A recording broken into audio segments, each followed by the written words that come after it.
We are recording again. Diana, it's all you. All right. Thank you, Zach. Well, hello, everyone, and thank you for joining today's webinar. This is a combined full UAS-CTI and consortium meeting. The consortium is made up of the CTI 2-year and technical colleges, along with industry, government, association, organizations, and then who we call UAS education service providers. So those organizations are so important to us in this whole effort of educating and the integration of drones, right? We did invite all schools who have requested to participate in the UAS-CTI. And I know I really hope that when we're finished today, you'll realize what you're missing and submit those questionnaires, because once we get the questionnaire, we can push through to have you as that new participant in the program. So the UAS Collegiate Training Initiative program, for those of you who may not be familiar, was implemented during the spring of 2020. And it was set up as a congressional mandate for growing or meeting the growing drone workforce needs. So that's why we invited many of you here today to learn a little bit about what's coming up ahead of us. The UAS-CTI schools train, educate, and when I say train, like they actually get out and do field operations, they're educating and they're graduating these experienced remote pilots, technicians, and others, you name it. And as this technology continues to expand into advanced air mobility, we'll expect to see even more changes to occur within school programs. Next slide. There's a funny commercial on right now. I don't know if you've seen it. It's Tom Brady. It's Hurt saying, "I just want to go." So in my case, I just want us to grow. And we have over 120 schools in the program. Of those 120 schools, 37 are minority serving institutions, including our most recent entrant, Nebraska Indian Community College, which is our first tribal college university, TCU. So we're really excited about that. And we truly are still hoping to meet that 200 by the end of this year. And we hope that happens, and we need your help to make it happen. Next slide. So at Exponential, we got to meet up with a lot of you. I've got some pictures here from our dinner at the Teachers Lounge, which was appropriate. It's an old school there in Denver that they've converted to a hotel and restaurant. Next slide. You see your smiling faces. We'll just kind of glimpse at these. There's David 30acre. I know David was going to be in the call today. Next slide. And then I think there's maybe one more. Awesome. We also had a couple meetings. We have 2 different committees right now, work groups that are addressing curriculum that came out of that congressional language. There were like 7 or 8 training objectives and goals. We're looking at it, you know, what do you need to start up a program? What can we share? What can be there? So it's a really great opportunity that we got to sit down face to face and kind of talk through some things. The occupational work group, yes, that acronym is CAL, met, and that is a continuation of the job classification modification project. We actually modified 5 jobs, and we want to continue with that and maybe even have some new job classifications out there. Next slide. So I'm really excited about today's agenda. Kevin Morris spoke to the consortium back last fall, and he's come back with this whole remote ID ahead of us to talk with us. But before we get to Kevin, we're going to hear from Alina George and Venus Thompson. They work with me in the UAS Integration Office, Outreach and Engagement. We're going to hear a little bit about droning on, what's been going on there, as well as the upcoming UAS Symposium and AAM Summit. If you're not familiar with that, you're going to hear about it. And then Zach's going to kind of wrap us up with, you know, are you compliant with remote ID, and what do you need to do to get ready to be compliant? So after that, we'll have everybody, we'll try to get the chat going, and also you can turn on your cameras and we'll have a conversation. But for now, I'm going to pass it over to Alina to talk about droning on, and you might even want to do a quick update about Drone Safety Day. Absolutely. Thank you so much, Diana.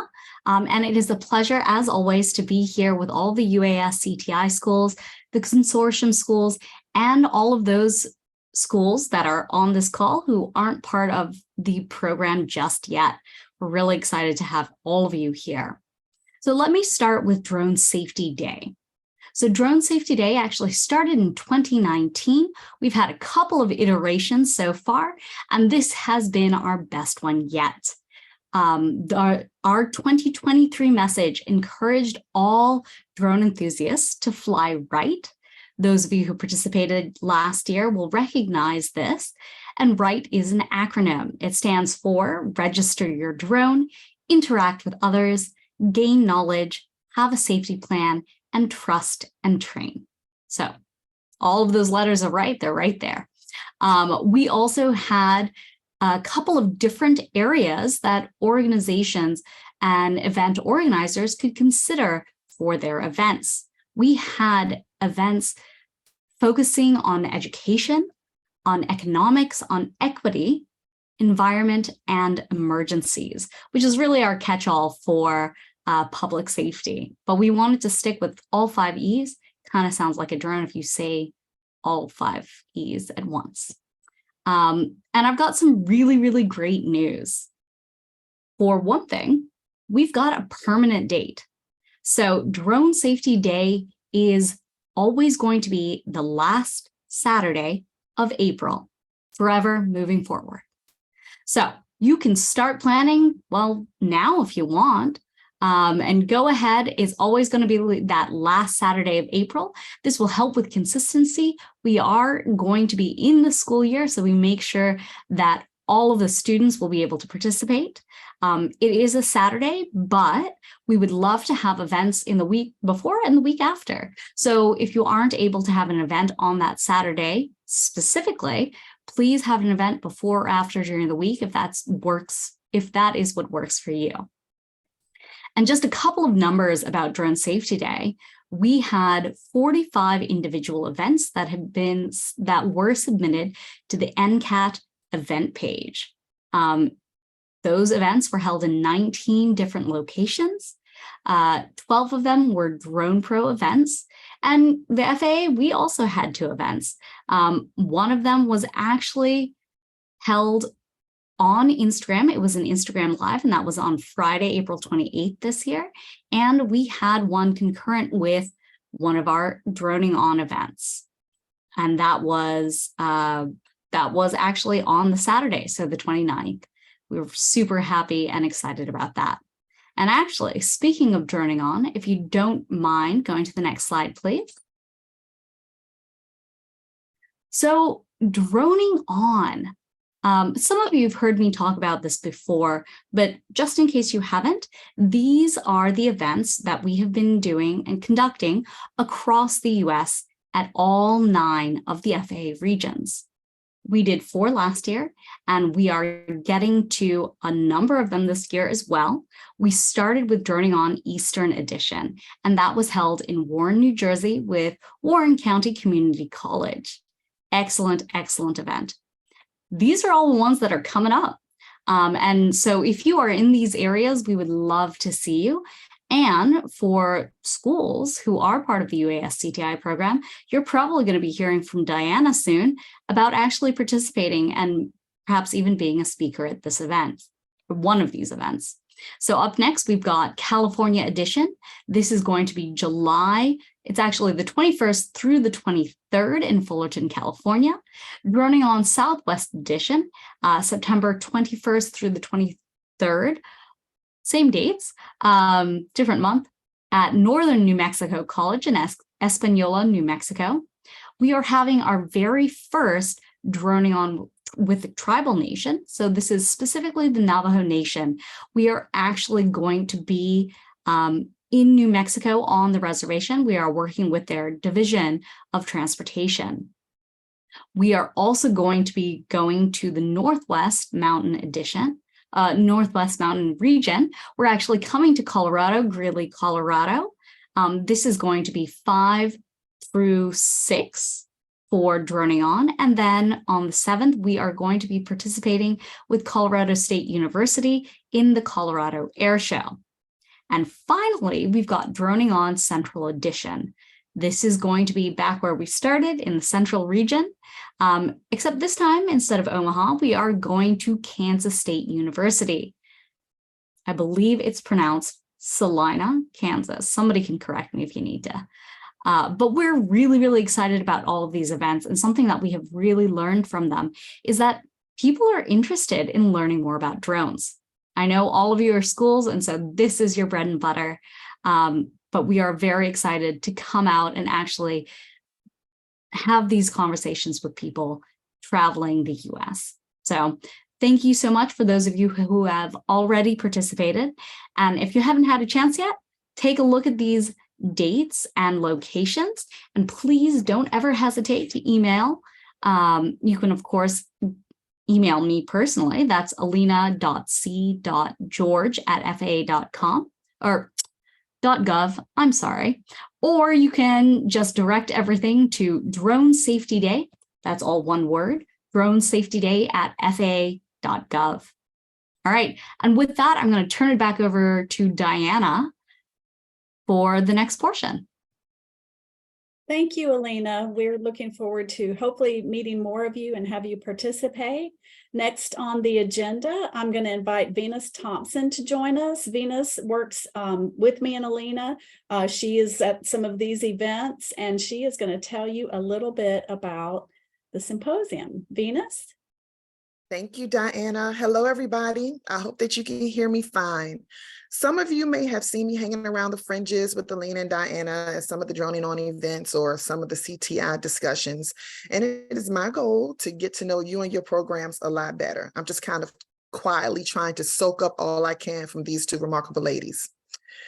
This year, I am doubly excited to announce our annual FAA Symposium and our inaugural AAM Summit, focusing on the commercial industry. Each of these events will be a day and a half long. The symposium will begin on August the 1st and end August the 3rd. The summit will start on the symposium will end on August the 2nd. It's a day and a half. The summit will start on August the 2nd with a joint lunch with the symposium. So the symposium will end and then the summit will begin. Both events will be in downtown Baltimore at the Baltimore Convention Center.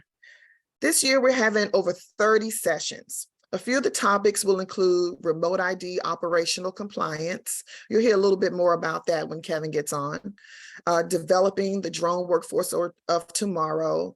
This one is being led by Diana. Future of advanced air mobility and multimodal transportation. But there are two sessions that I am pretty excited about. One involves having international speakers discussing BVLOS and how they are regulating it in their countries. That's really exciting. I'm really interested in hearing how that's going to come out. And also, we're going to have a session about hearing from not only state and local governments, but also tribal government representatives. That's something a little bit different and new for us. So that one is very interesting as well. In response to last year's symposium survey and feedback, we are having a larger FAA SME presence. So you can expect to hear accurate information straight from the horse's mouth, so to speak. That's pretty much all I have for you today. But before I go, I want to let you know that I'll drop a couple of links in the chat so that you can get some more information on the sessions and the panel and pricing information. I know it's pretty late in the year and you may not be able to plan to attend this year, but I implore you to keep it on your minds for next year. Try to make it a line item in your budget and in your schedule next year. I can't guarantee what the topics will be about, what we'll focus on, but I'd love to see your face in the place. Back to you, Diana. Thank you, Venus. And she'd mentioned dropping the link in the chat. Like I said, the chat will be opened up later, but you can find it easily just, by typing in FAA, the UAS Symposium or AAM Summit, and you'll get a link to both of those. Next, on the agenda. I'm really excited to have Kevin Morris. He's with our Office of Communications, as I mentioned earlier, that he presented back in November to the consortium. Now we have a bigger audience, and this remote ID, Kevin, is fast approaching, and I know that you're going to share some really wonderful things with us. And Zach, I'm not sure if we have the video. It could be played. That's actually directly from our website. Kevin, if you want to start with that, we can, or we can show it later. Completely up to you.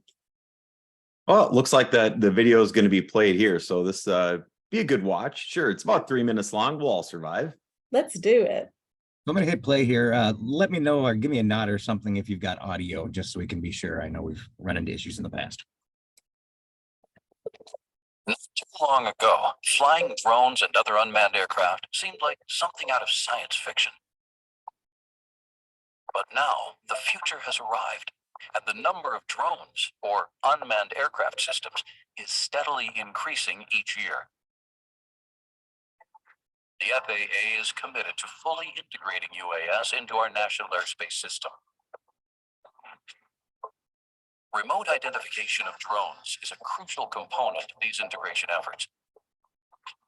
In short, remote ID is the ability of drones in flight to provide identification and location information that can be received by other parties.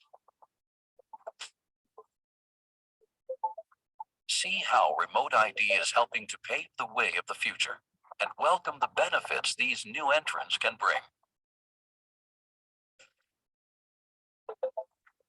Through advances in technology, more and more unmanned aircraft systems are taking to the skies, proving beneficial for aerial imaging, inspection, delivery, and other capabilities.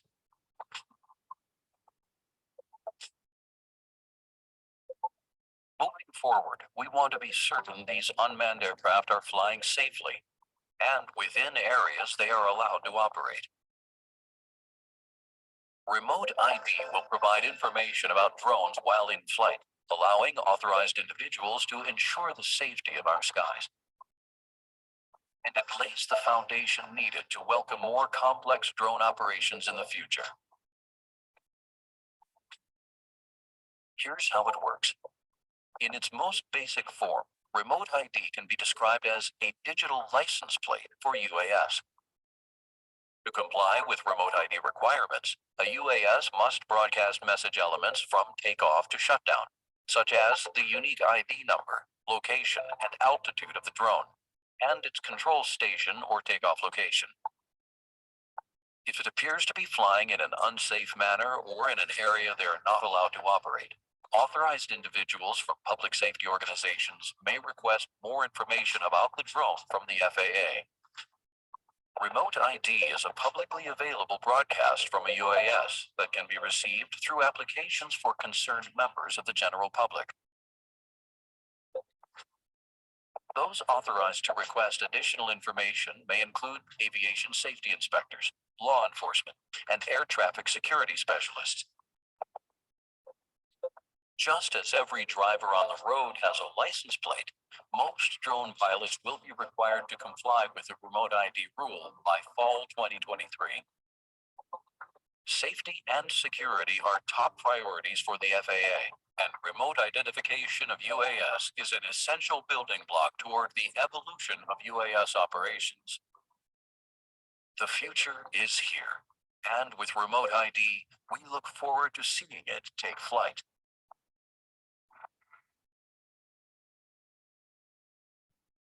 That is a fancy video there, Kevin. You'll have to relay, what a great job to whoever created that.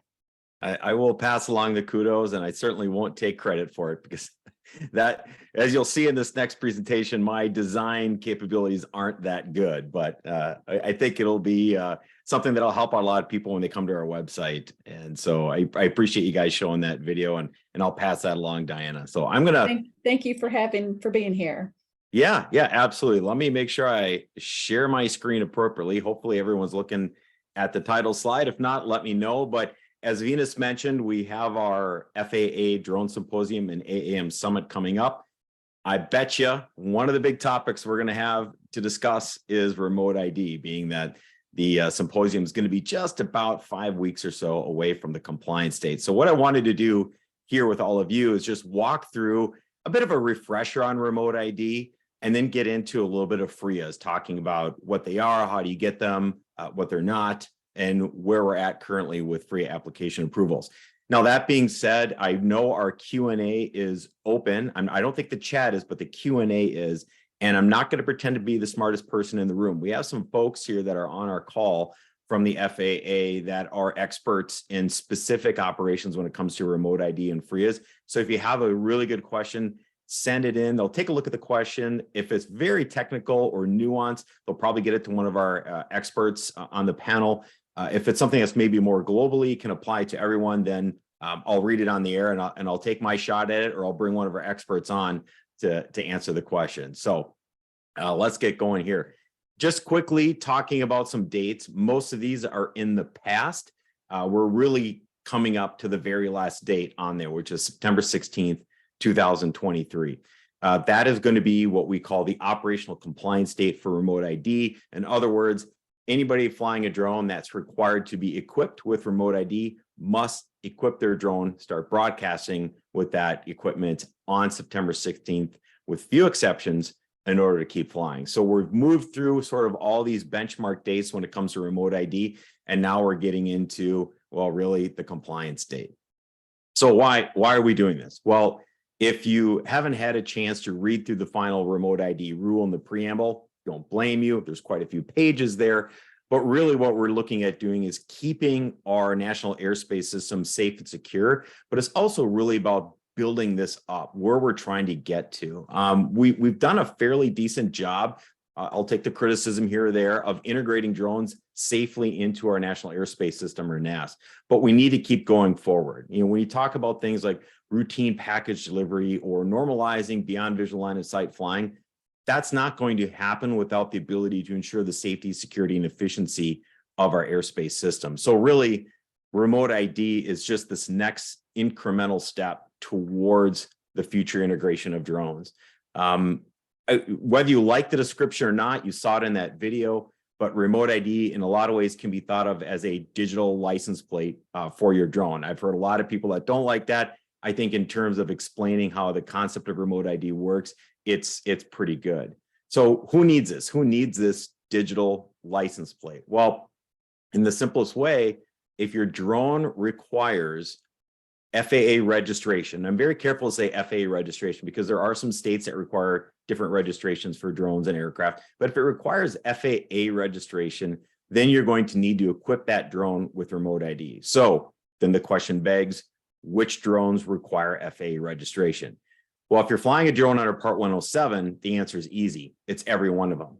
The minimum weight limits, all that stuff, does not apply for drones being flown under Part 107. So if you're flying under Part 107, your drone needs to be individually registered, which also means it needs to have its individual remote ID serial number attached to it. So it's kind of a 1-to-1 ratio. If you have one drone, it's one registration number, one remote ID serial number. If you have two drones, it's two of everything.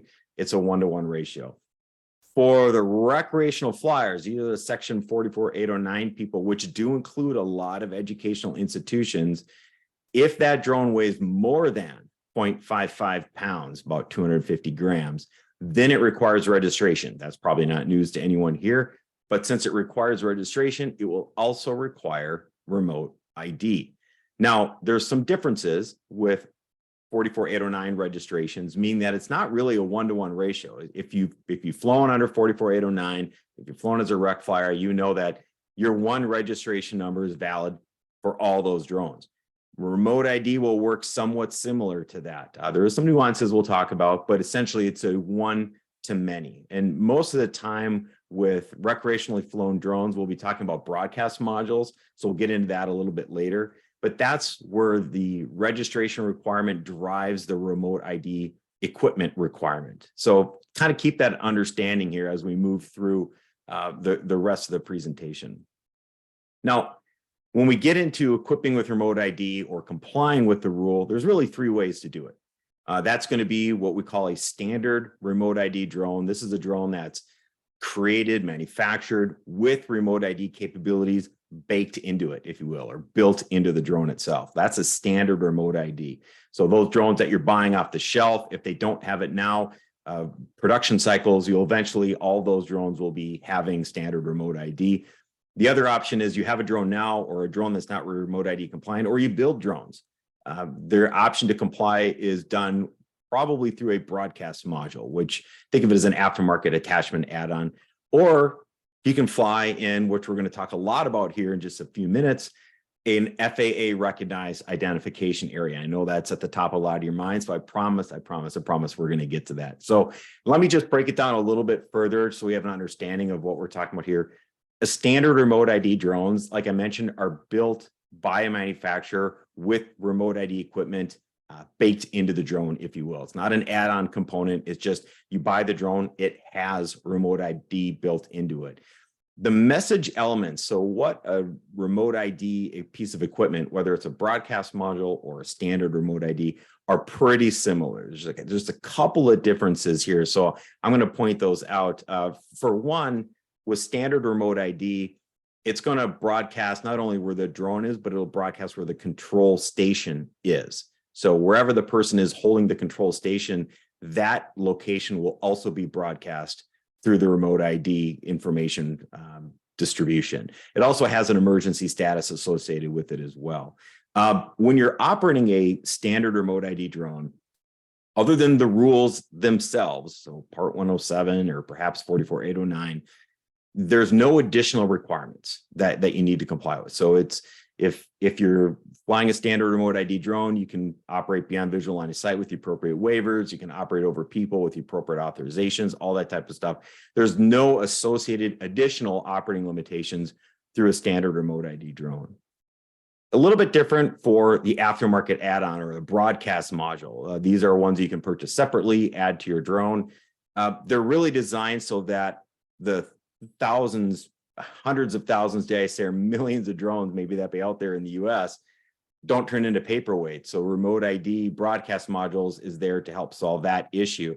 You'll notice some slight differences in the broadcast elements. We don't broadcast where the control station is for a broadcast module, but it will note the takeoff location of the drone.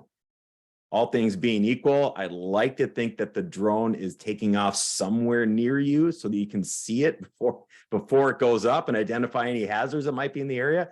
But nonetheless, it's not going to broadcast where that control station is. It'll just say that's where the drone took off. And you can see there's no emergency status notification.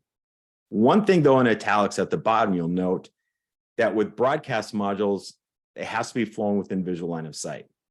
That's a requirement with the broadcast module. That's a little bit different than standard remote ID drones. So just a couple of differences there. Now, what if you don't have a standard remote ID drone, or you don't have one, can't purchase, it's not realistic, can't find them broadcast modules? Well, the third option is FAA recognized identification areas, which I'm going to just shorten up and say FRIAs because that's just way easier for me here on a Tuesday afternoon.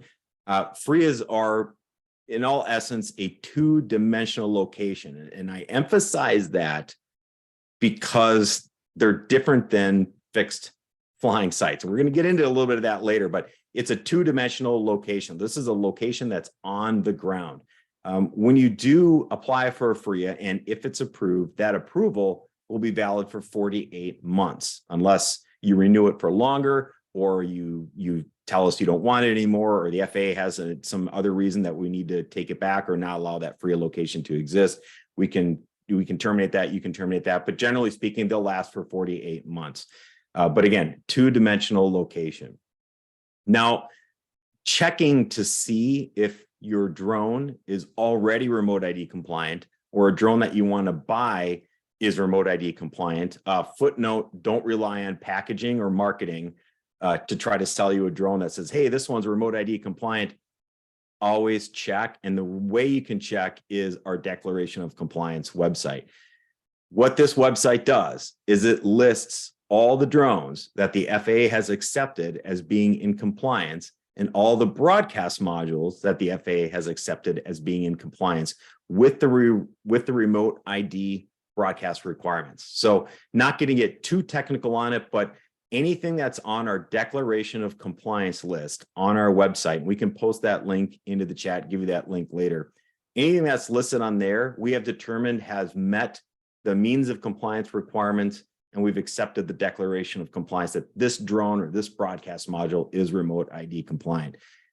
Now, to be completely transparent, it's not the easiest website to navigate. I know this. This is something that the team I lead and some other teams in AUS, we've been working for a while to try to get this a lot more user-friendly, but the components are all still there. So if you can get to the website, you can filter by remote ID, you can search for a drone manufacturer broadcast module. You'll be able to find the information you need. It's just not as user-friendly as we'd like, but always check our website to ensure that you do have a legitimate remote ID compliant device.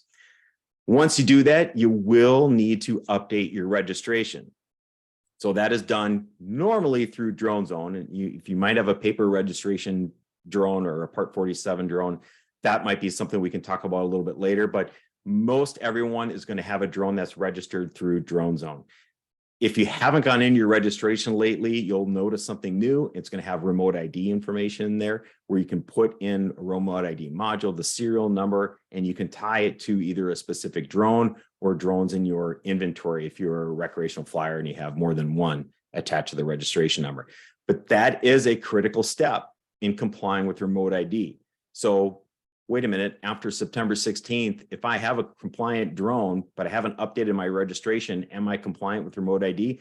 You're not. You need to update your registration. So that's an important component to that. If you go to the website where you saw that video at the beginning, which I know we're going to post that website too, it has instructions to walk you through exactly how you update your registration to include your remote ID information. And there's not a $5 fee to do any registration updates. We've waived any of those fees, so you can update your drone registration at least through September 16th, probably a grace period after that as well. So if you haven't gone in there, take a look and make sure your registration is updated. Now, when we talk about recreational flyers, and we talk about registration, I mentioned that the one registration number for recreational flyers, this is the section 44809 crowd, applies to all the drones in your inventory. So you also need to list any standard remote ID drones or remote ID broadcast modules in your inventory. And the number attached to the broadcast module must be listed for each drone not equipped with standard remote ID. So if you've got a bunch of drones, they don't have standard remote ID, you need to make sure that your registration is updated with your broadcast module serial number. And this will allow you to then move that broadcast module physically around from drone to drone. If you're going to fly this drone today, you're going to fly a different drone another day. Under 44809, you can move that broadcast module around. As I mentioned before, under Part 107, a little bit different. That's the one-to-one. So you get one registration number. You're going to get one remote ID serial number attached to that registration, whether it's a standard remote ID or whether that's a broadcast module. And you can't switch between the two. You can't take one broadcast module and jump it around to a bunch of different drones in your different registrations, because again, it's a one-for-one thing. That one broadcast module needs to stay with that one drone as it's listed in your Part 107 registration. All right, what about transmitting? Who's going to pick this up? This is a hot topic. We get a lot of comments on it. There's a lot of online chatter about it. I see a lot in my inbox about this. But the point of remote ID is to broadcast information to help us keep our airspace safe and secure. So who's going to pick up that remote ID information? Really, anybody that's going to be within signal range and has that equipment. So the point of it being that if we need to distinguish between a compliant operator and a non-compliant operator, law enforcement gets involved. It assists in that process of keeping everything safe. Now, we at the FAA are not developing tools or solutions, at least in the foreseeable future, for receiving the broadcast module. This is going to be, or I should say the remote ID information. This is going to be an industry-driven type product, much like broadcast modules were, the standard remote ID equipment was. So as terms of what can I use to see a drone in flight, I don't have the answer, and there's probably a few out there that you can use already, but I would hesitate on recommending or not recommending any of them. But the point being is that the FAA will not be producing these apps or devices to pick up remote ID signals. We just require that the remote ID signals be broadcast on certain frequencies so that devices can receive that information. But the point again in all this is to help keep our airspace system safe and secure. Now, that being said, your personal information is not transmitted. Your name, your address, phone number, driver's license, any other information you might have put into your registration, that is not transmitted via remote ID. So when it comes to, well, how does that really work?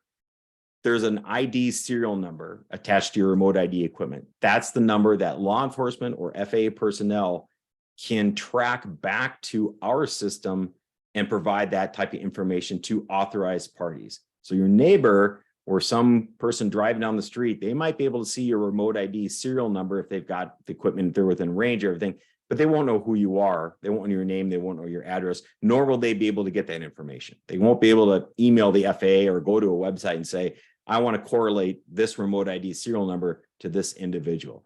That's not going to happen. In the future states of remote ID, we're looking at creating something called session ID. I don't want to get too far into that right now, but it's really an alternate means for broadcasting remote ID information as a session ID rather than your remote ID serial number. But the result is still the same. It'll still transmit information. That information cannot be correlated to you or any of your personal information without proper authorization. So that's law enforcement, that's FAA personnel, kind of what we saw in that video when we started it out. All right, I promised we'd get to FRIAs. We're getting to FRIAs now.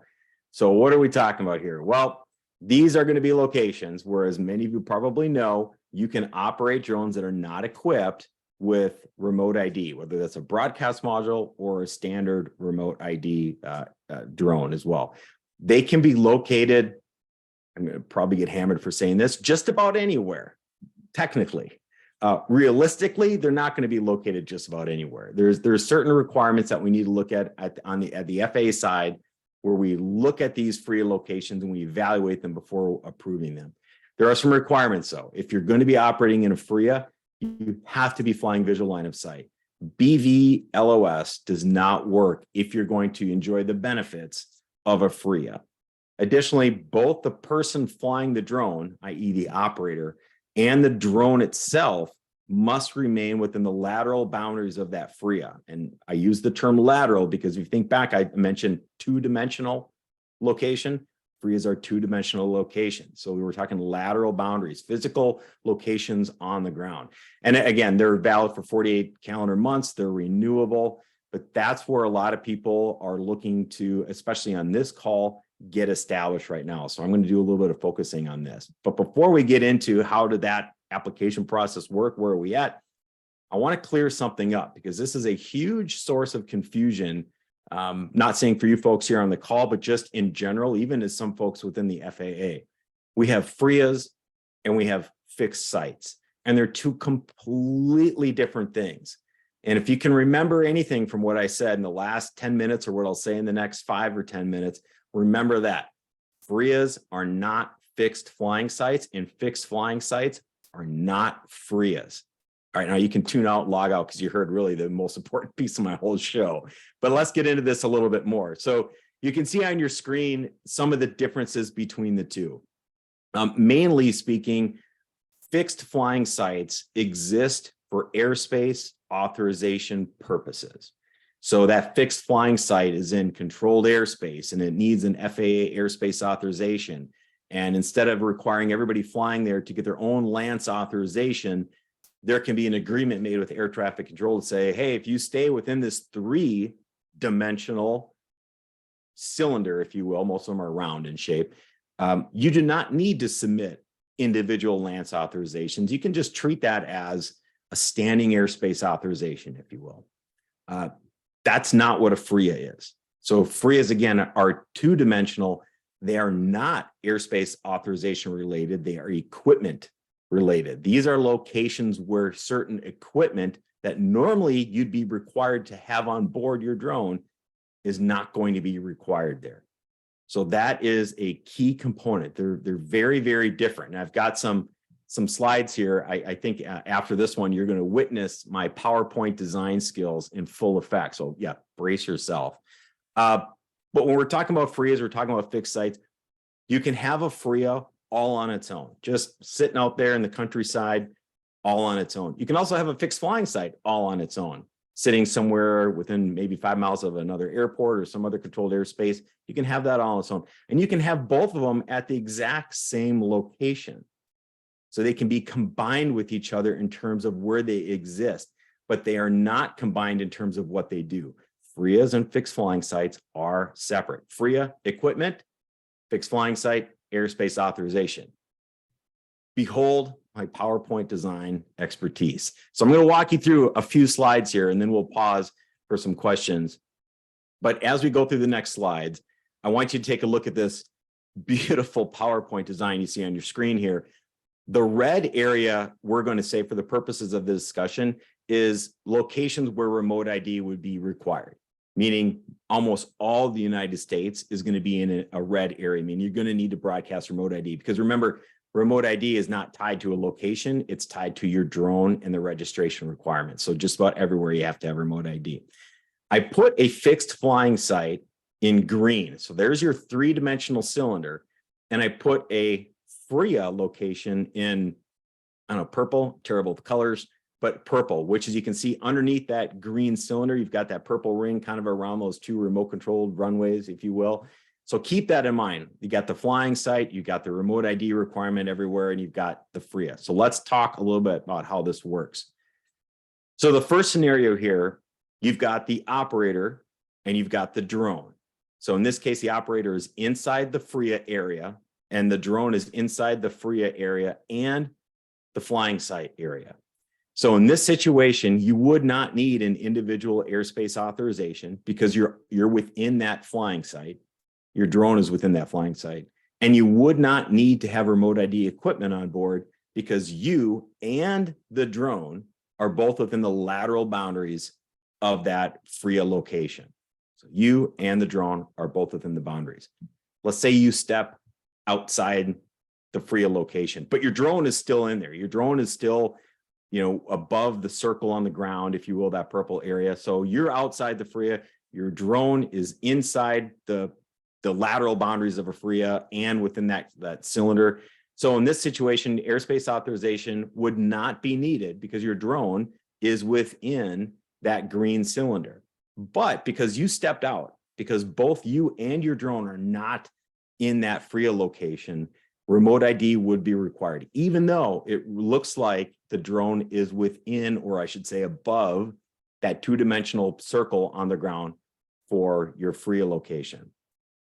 And of course, if we bring the drone outside and you stay outside, well, now the drone's outside the FRIA, the drone's outside the fixed flying site, you're outside the FRIA. So now you just need everything like you would be flying probably in your backyard if you needed an airspace authorization. You're going to need a LANC authorization to fly there. You're going to need a remote ID equipment on board that's broadcasting the required remote ID elements. So that's probably the best way I can walk through what the difference is between those two. So let's get into a little bit about the application process for a FRIA, because I know a lot of people have questions about that. So who can request a FRIA? Per the rule, FRIA applications are going to be limited to FAA recognized community-based organizations and educational institutions. Now, this is a little bit different than how the educational institutions are defined in 44809. And I want to point that out because it is a small difference. In 44809, currently, although I think they're looking at updating, mentions institutions of higher education and JROTC programs and things like that in order to be considered 44809. FRIA applications are educational institutions. So if you look at that sub-bullet, it includes a lot of different types of educational institutions, trade schools, colleges, primary, secondary schools, things like that. So if you fall in those definitions of educational institutions, you can apply for a FRIA.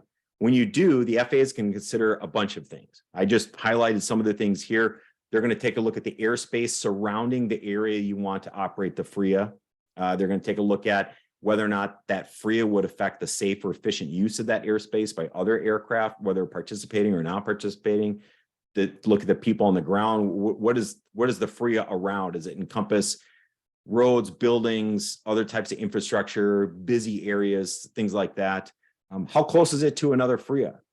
You know, the whole intent of remote ID is not to establish FRIAs in everyone's backyard, because then why have remote ID, right? So how close are you to another FRIA? How realistic is it that you could get to a closer FRIA to do the same type of work you want to do?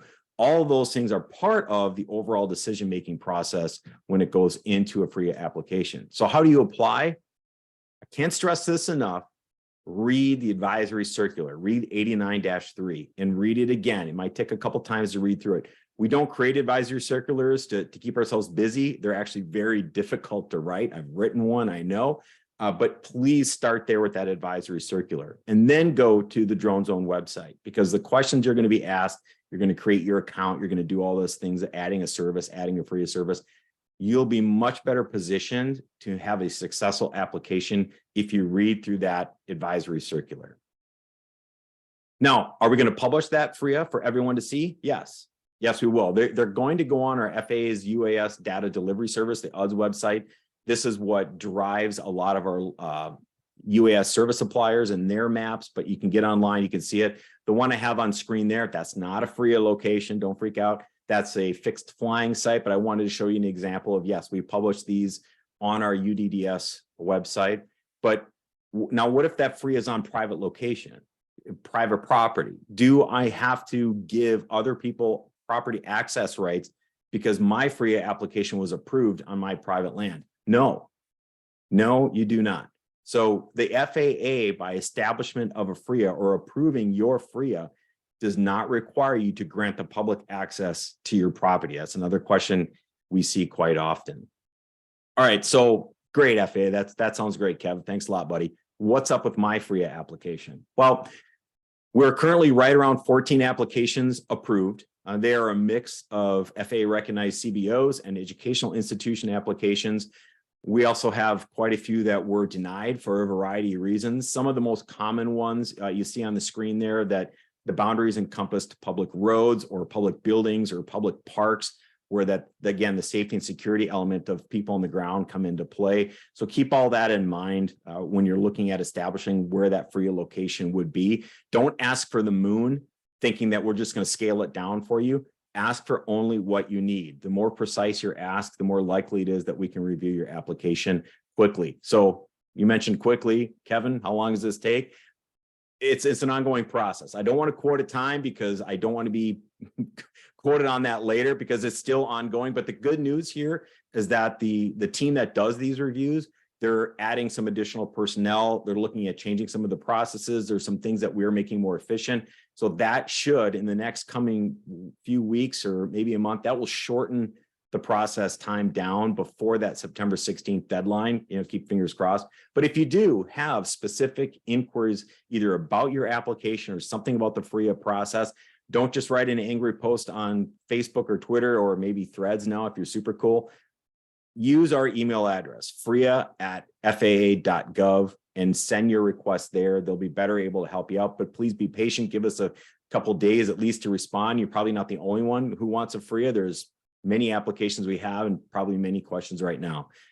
With that, that's the end of my deal. And I think what we'll do is we'll open up some questions. I don't know, Diana, if you want to come back on, and we have some pretty good questions, or anyone you want me to tackle on the air? Well, I actually had a couple that I was going to have answered live, but you covered it because you're talking about timeline. We're figuring that part out. But yeah, there are a few questions here. Let me start with the more recent. And I also want to say I know Ben Walsh was here, as well as Paul Albuquerque, if they want to come on and help with any answers. But one of the concerns was, I have students who are concerned that having the pilot location broadcast to cell phone apps puts the student at risk for potential confrontation, and that they've had instances in the past which resulted in unpleasant encounters. How do you advise that we mitigate the risk to the students that remote ID introduces? Super common question that I think, other than the network connection requirement we originally proposed in the NPRM that got shelved, this is probably the next most common question I hear.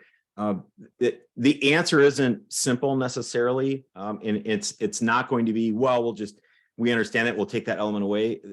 Having the control station or the takeoff location is critical to ensuring the safety and security. It's something that we need, our Department of Justice, Department of Defense needs, local law enforcement needs. It's just going to be part of that required system. Now, that being said, I'm not dismissing those incidents. I hear about them too. I hear about where drone operators are harassed, they're bothered by other people.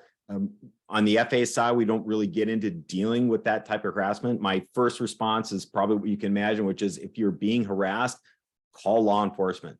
They're the ones to handle that right away. The other side of that is I can hear people saying, yeah, well, this is a requirement that you're placing on their FAA. Why can't you change it? A lot of reasons why we can't change it. But I will tell you this, the requirement for flying drones more often than not is going to require you to fly within visual line of sight. This is not something where a lot of people, certainly not nearly a majority of people, have beyond visual line of sight authorization. So realistically, if somebody can see the drone, they're going to be able to find the drone operator within a relatively short period of time. What remote ID is more designed to do is save that energy of trying to find a drone operator, and you can look on the app to see if that drone is broadcasting remote ID elements, whether it's compliant. And if you're in law enforcement or FAA personnel, you can find out more about the person flying that drone if it appears to be doing something nefarious.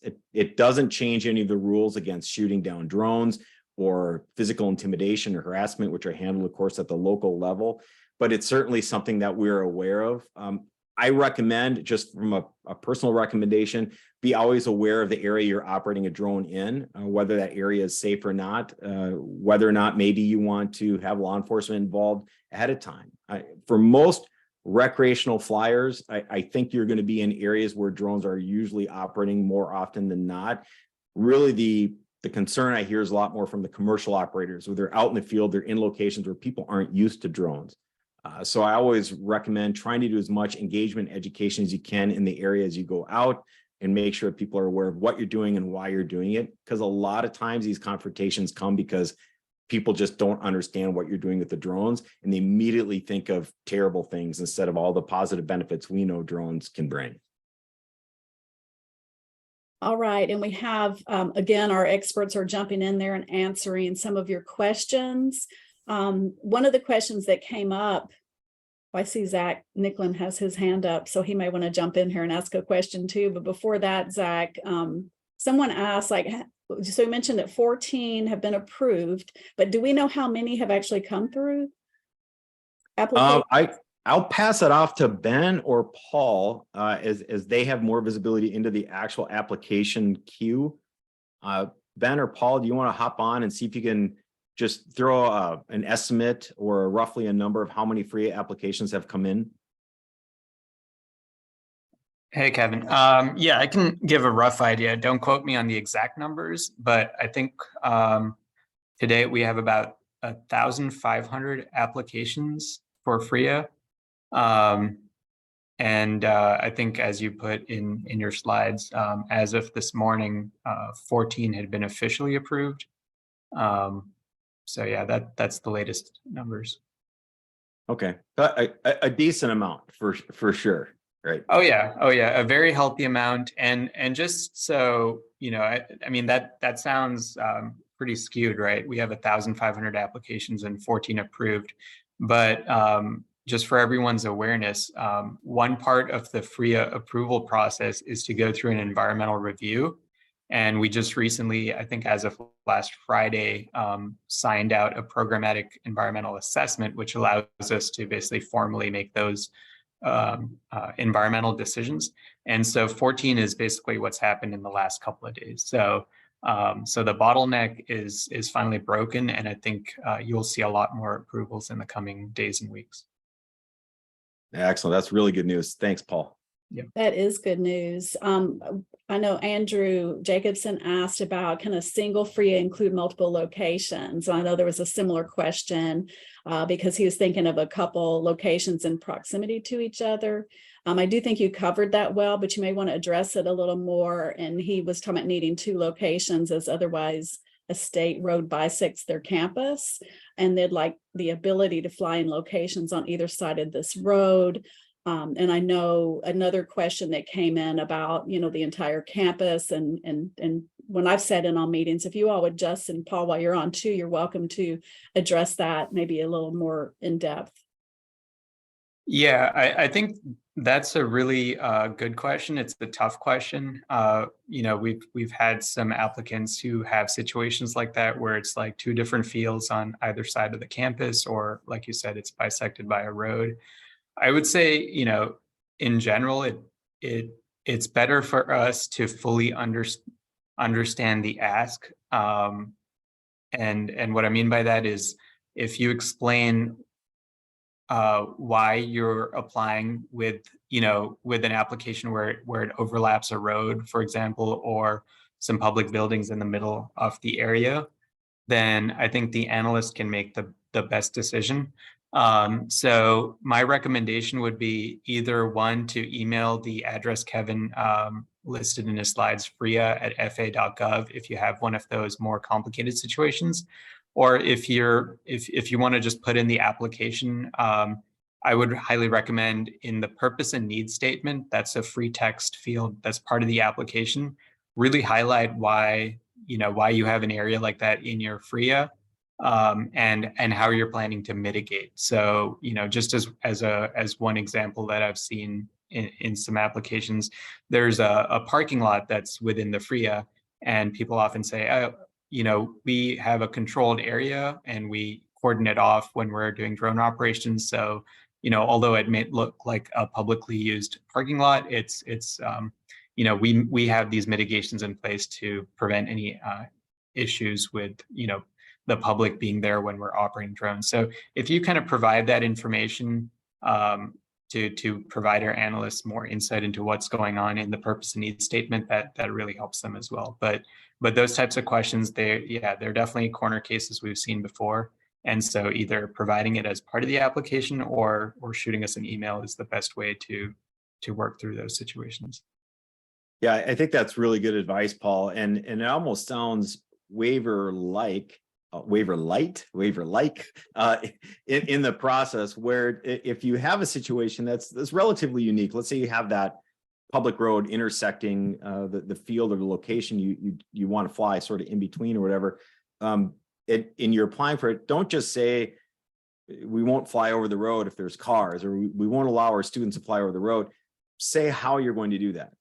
That's a big key for the evaluators to take a look at it. Not just, hey, I'm not going to do this. Like in a waiver, I am not going to fly if there's another airplane around. Well, great, but how are you going to do that? How are you going to know there's another airplane around? Or how will you know in this situation there's a car on the road? Or how will you know your student's getting too close to the road? Or how will you control it? Like, that information going into an application really helps the evaluators take a look at it and make a determination of, yes, there's a hazard there, it poses a risk, but these are the mitigations that the applicant is going to do, and we're happy with those.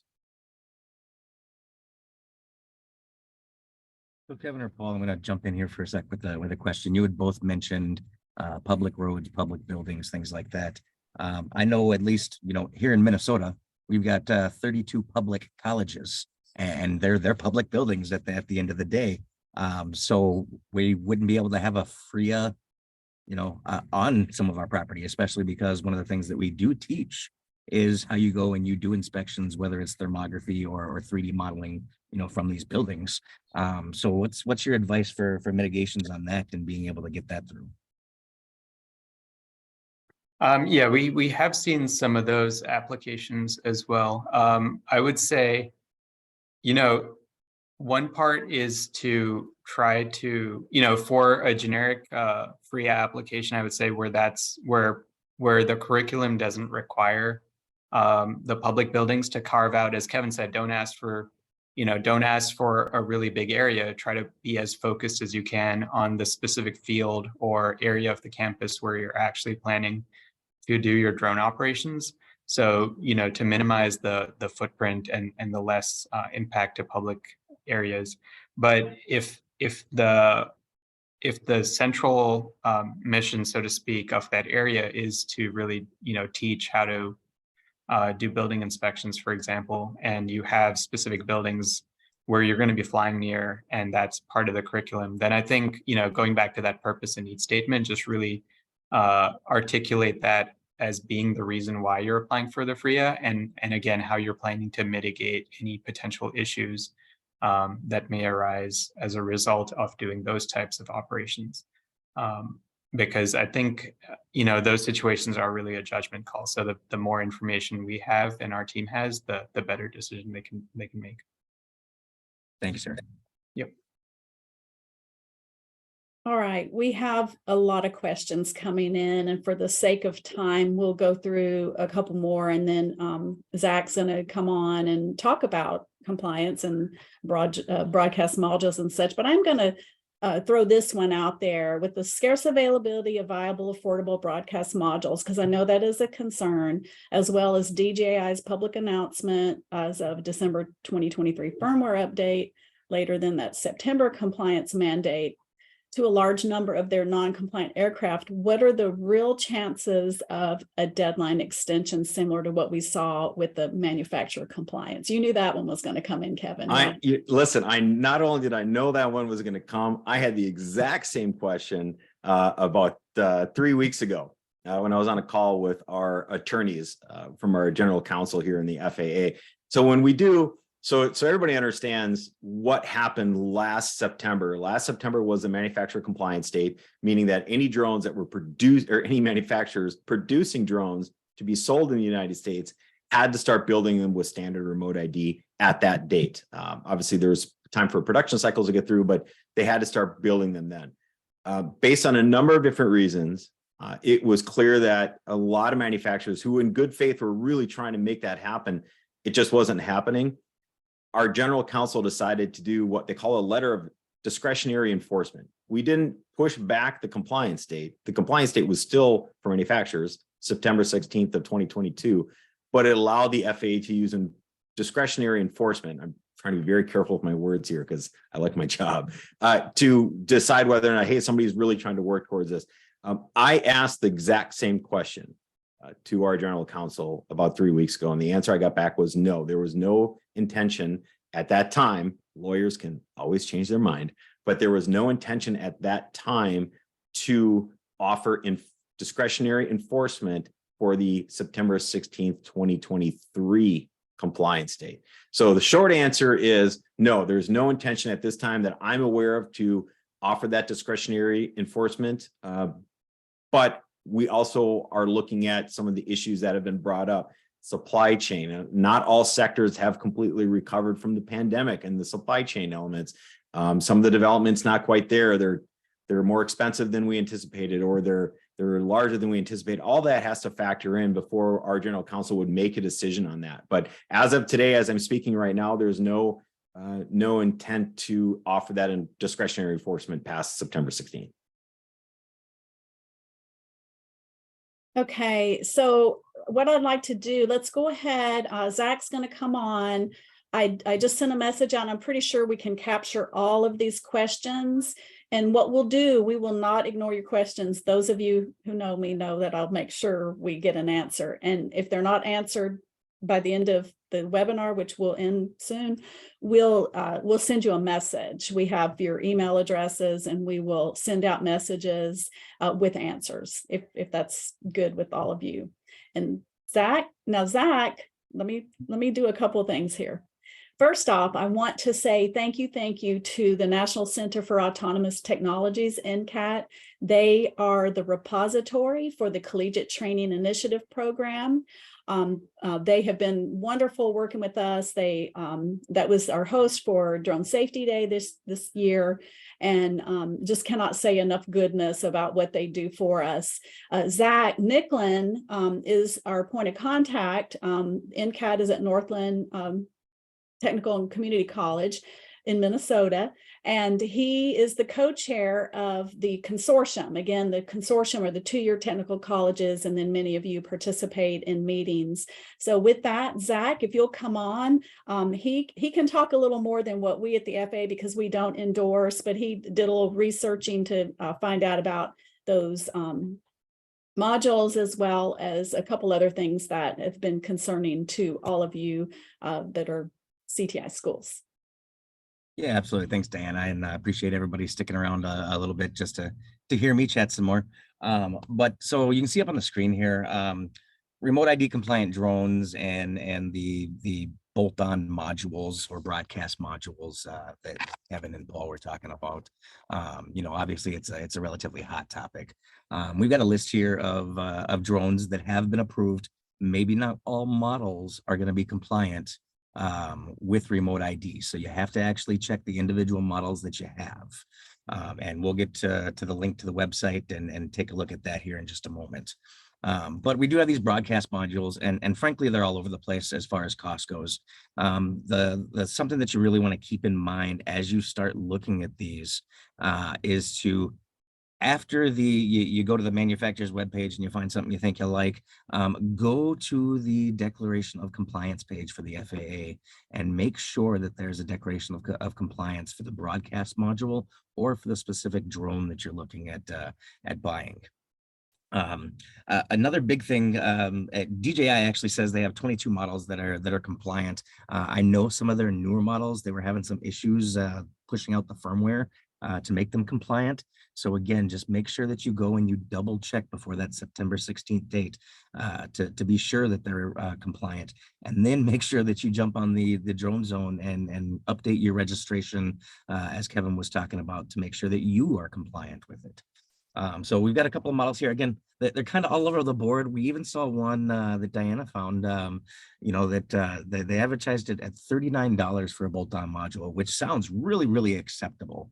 However, I have not, dug in a little bit farther as far as exactly whether or not they have their means of compliance. So just jumping into Google and type in, broadcast module for drones and or remote ID broadcast module will bring you up a lot of information. And like I said, it's good information. It's typically from a company's website, but make sure that you're double checking that declaration of compliance from the FAA. Another thing that's kind of coming up that we're worried about kind of on the college side is the whole approved drones list, the blue list. I know a lot of you folks, just like me, you use federal funding, whether it's Perkins dollars or National Science Foundation dollars, USDA grants, things like that, in order to purchase your UAS. I tell you to make sure that you jump out to whatever website it is, whether it's National Science Foundation, USDA, and see what restrictions they have.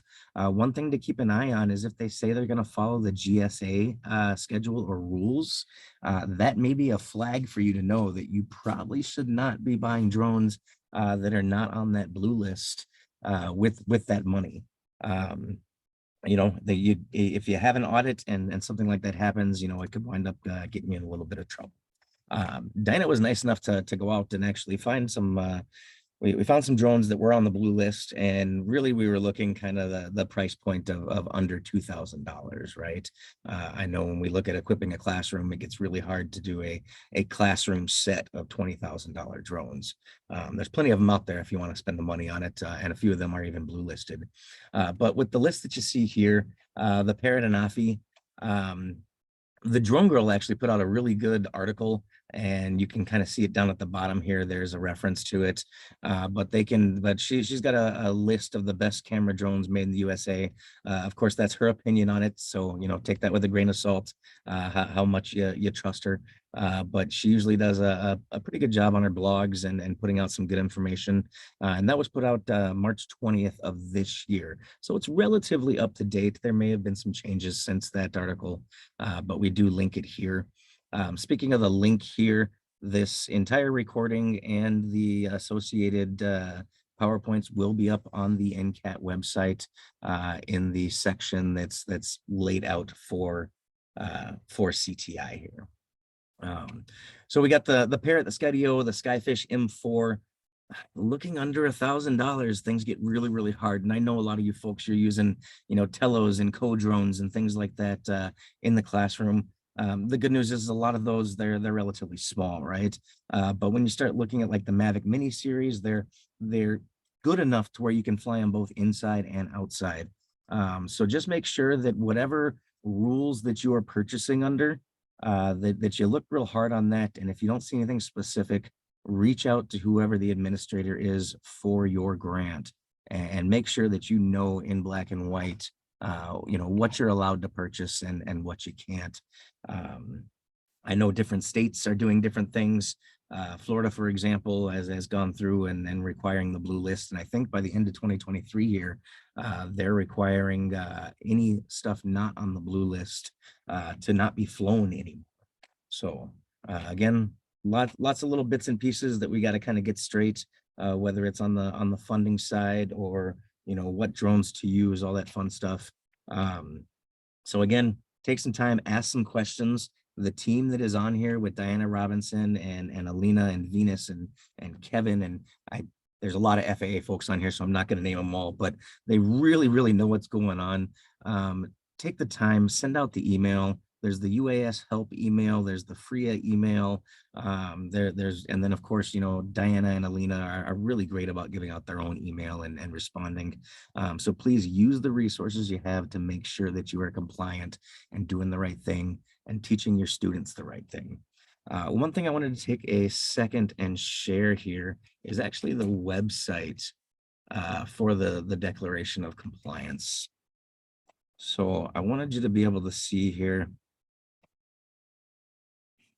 exactly what you'll be looking at. And this is on the PowerPoint on the slide that we were just looking at, but it's the uasdoc.faa.gov/list and then docs with a capital D. But so in here, you can find your aircraft. You can go through and you can search by manufacturer, things like that. I know there's a few out there that actually have a bolt-on module that is compliant. UAvionics, I know, is one of them there. They got their ping RID. But so you can go through, you can check your specific drones.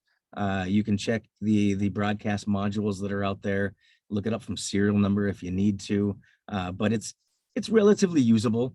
As far as the site goes, it's not too difficult. And as you start searching, it will start populating for you and doing that search for you. So again, you can see from the DJI models, if you're allowed to have them, exactly what is there. Keep in mind, there's also the section down here with multiple pages. So if you go back to the original with no filter in there, you can see we're up to 16 pages or so. So like I said, take the time, look through there, make sure that you're doing the right thing and that you're teaching your students to do the right thing when it comes to that. The last thing I'm going to show you folks is my last slide here. And my last slide is really some opportunities that are coming up that we wanted to make sure that you folks were aware of. And here we go.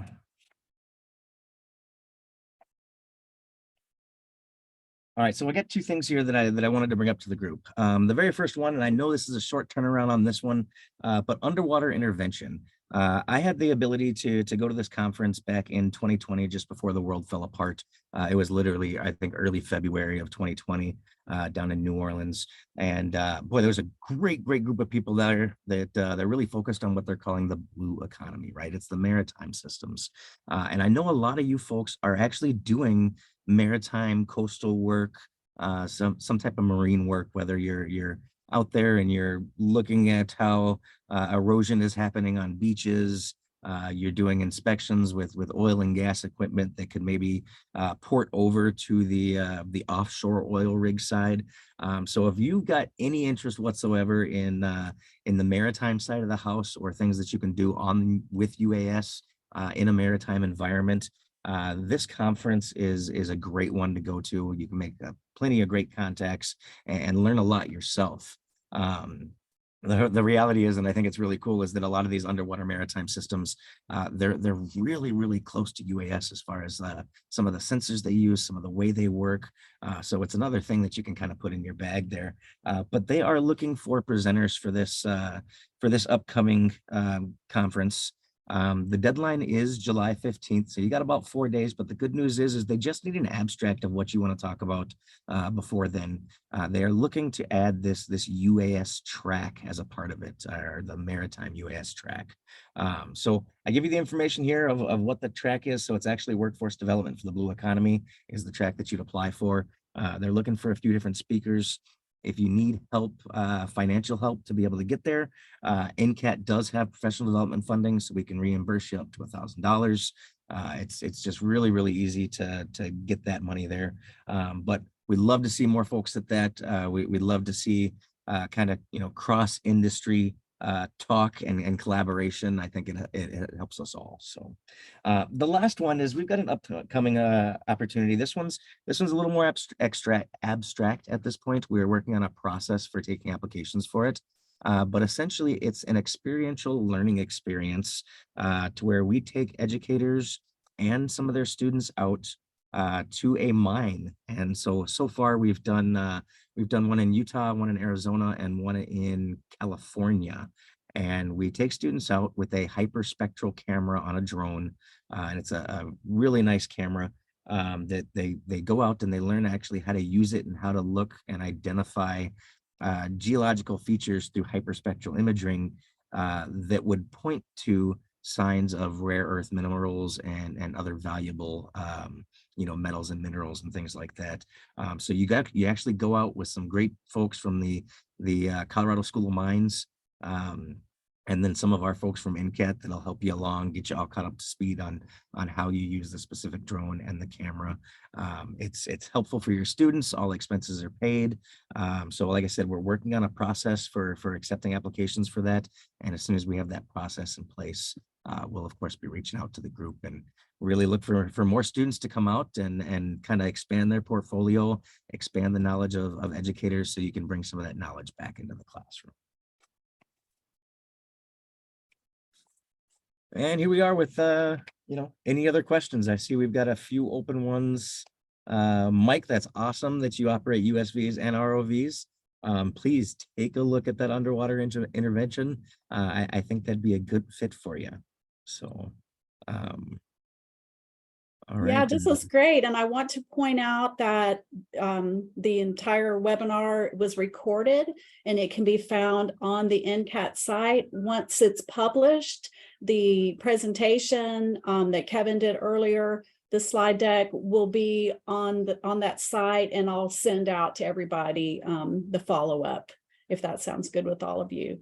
And then we will go back and look at questions for anything that we may have missed. Can we open up the chat now? I don't know how that works, if we can even do that for any final comments. But Ben, Paul Albuquerque, Paul Hamilton, Steve Farrell, all these that you see here, Kevin, we're just so appreciative to have all of you with us today. And we're just, it really was a good and very informative webinar. Yeah, thank you very much. Let's see, it looks like the chat is now open. All right. I know a few have left, but if you all have any final comments or questions, feel free to type it in the chat. Diana, since it's kind of the open time, do we want to keep recording or do we want to go ahead and stop the recording at this point? You can go ahead and stop the recording. There we go.